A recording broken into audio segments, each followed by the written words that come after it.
اللہ الرحمن الرحیم نحمده ونصلی علی رسولہ الکریم اما بعد۔ اسلام کے 3 بنیادی اہم عقائد میں سے توحید کا بیان ہوا اور پھر رسالت کا بیان ہوا اور اسی طرح قرآن کا معجزہ ہونا ثابت ہوا۔ اب آیت نمبر 28 ہے، اسلام کا تیسرا بنیادی اہم عقیدہ آخرت کا بیان ہے کہ آخرت کا وقوع یقینی ہے، یہ دنیا یہ سب کچھ نہیں ہے بلکہ ایک دن مرنا ہے اور اللہ کے سامنے کھڑا ہونا ہے اور اپنے ہر عمل کا جواب دینا ہے، لہٰذا آخرت کی تیاری کر لو۔ آیات دیکھیں، اعوذ باللہ من الشیطان الرجیم، بسم اللہ الرحمن الرحیم۔ کیف تکفرون باللہ، کیف کیسے، تکفرون تم انکار کرتے ہو، باللہ اللہ کا، کیسے تم اللہ کا انکار کرتے ہو، کیسے تم اللہ کی نافرمانی کرتے ہو۔ اللہ تعالیٰ تعجب کا اظہار کر رہے ہیں، تعجب کر رہے ہیں کہ اتنے دلائل آنے کے باوجود، اس سے پہلے کئی آیات میں اللہ کی ربوبیت، اللہ کی الوہیت اور اللہ کا خالق مالک رازق ہونا، اللہ کا مربی اور محسن اعظم ہونا ثابت ہو گیا، پھر تم کیسے اللہ کا انکار کرتے ہو۔ اور اس سے پہلے عہد الستو کا بھی ذکر آ گیا، الذین ینقضون عہد اللہ، کہ عالم ارواح میں تم نے اللہ تعالیٰ سے عہد کیا، پھر کیسے دنیا میں آ کر تم نے عہد کو توڑ کر اللہ کا انکار کرتے ہو۔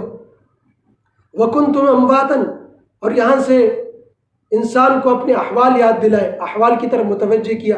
وَكُنْتُمْ أَمْوَاتًا، حالانکہ تم بے جان تھے، تمہارا کوئی وجود نہیں تھا اس دنیا میں۔ فَأَحْيَاكُمْ، پس اللہ تعالیٰ نے تمہیں وجود بخشا۔ پھر ایک دن ایسا آئے گا، ثُمَّ يُمِيتُكُمْ، اللہ تعالیٰ تمہیں موت دے دے گا، موت کے گھاٹ اتارے گا، تمہارے جسم سے تمہاری روح الگ ہو کر عالم برزخ چلی جائے گی اور تمہارا جسم زیر زمین قبر کے حوالے ہو جائے گا۔ ثم یحییکم، پھر اللہ تعالیٰ تمہیں زندہ کرے گا، قبر سے جسم نکلیں گے اور روح دوبارہ جسم میں آئے گی۔ ثم الیہ ترجعون، پھر تم اسی کی طرف یعنی اللہ کی طرف لوٹ کر جاؤ گے۔ تو انسان کے احوال کی طرف متوجہ کیا کہ اپنی ابتدا دیکھو اور اپنی انتہا دیکھو، تاکہ تمہارے اندر شاید احساس پیدا ہو جائے، شاید تمہیں اللہ یاد آ جائے، شاید تمہارا ضمیر جاگ جائے اور اللہ کی طرف متوجہ ہو جاؤ۔ اور اس سے بھی کام نہ چلا تو پھر اللہ کے انعامات و احسانات کو یاد کرو کہ انسان اپنے محسن کا احسان مند ہوتا ہے، اس کا کہنا مانتا ہے، تو اپنے اللہ کے احسانات سب سے بڑا تمہارا محسن اعظم اللہ تعالیٰ ہے۔ هو الذی، وہی ذات ہے جس نے خلق پیدا کیا، لکم تمہارے لیے، ما فی الارض جميعا، جو کچھ زمین میں ہے سب کچھ، سب کا سب تمہارے لیے اللہ تعالیٰ نے پیدا کیا۔ اللہ تعالیٰ کی عطا کی ہوئی نعمتوں سے تم فائدے اٹھاتے ہو، تو پھر کیسے اللہ کی نافرمانی کرتے ہو، اللہ کی نعمتیں سے فائدہ اٹھا کر اللہ سے بغاوت کرتے ہو۔ اس سے ایک سوال، اس آیت سے ایک سوال بھی پیدا ہوتا ہے۔ مفسرین کرام نے اشارہ فرمایا کہ جب اللہ تعالیٰ خود فرماتے ہیں کہ سب کچھ تمہارے لیے پیدا کیا، پھر سب کچھ حلال ہونا چاہیے، بعض چیزیں حرام کیوں ہیں؟ تو مفسرین کرام نے اس کا جواب دیا کہ حلت اور حرمت کا دار و مدار نفع و نقصان پر ہے۔ اللہ تعالیٰ نے، شریعت نے جو بعض چیزیں حرام کی ہے وہ انسان کے نفع کے لیے، نقصان سے بچانے کے لیے، خواہ وہ اخلاقی طور پر نقصان سے بچائے یا جسمانی طور پر نقصان سے بچایا جائے۔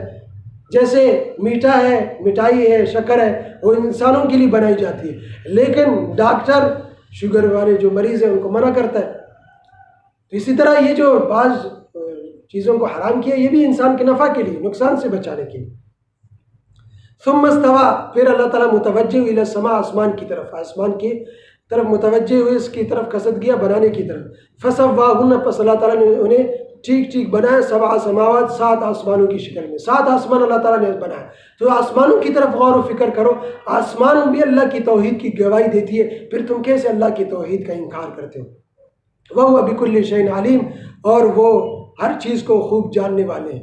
اللہ تعالیٰ جانتے ہیں کہ ان انسانوں کے لیے دنیا سے زیادہ آخرت بہتر ہے، کہ اللہ نے آسمانوں سے اوپر آخرت بنایا، جنت اور جہنم بنایا، تو آخرت زیادہ بہتر ہے۔ اور اللہ تعالیٰ جانتے ہیں کہ اس انسان کو اس دنیا میں کتنا رہنا ہے اور کب اسے اس عالم دنیا سے، عالم مشاہد سے، عالم بالا میں، عالم غیب میں، عالم آخرت میں اس کو جانا ہے، اللہ تعالیٰ خوب جانتے ہیں۔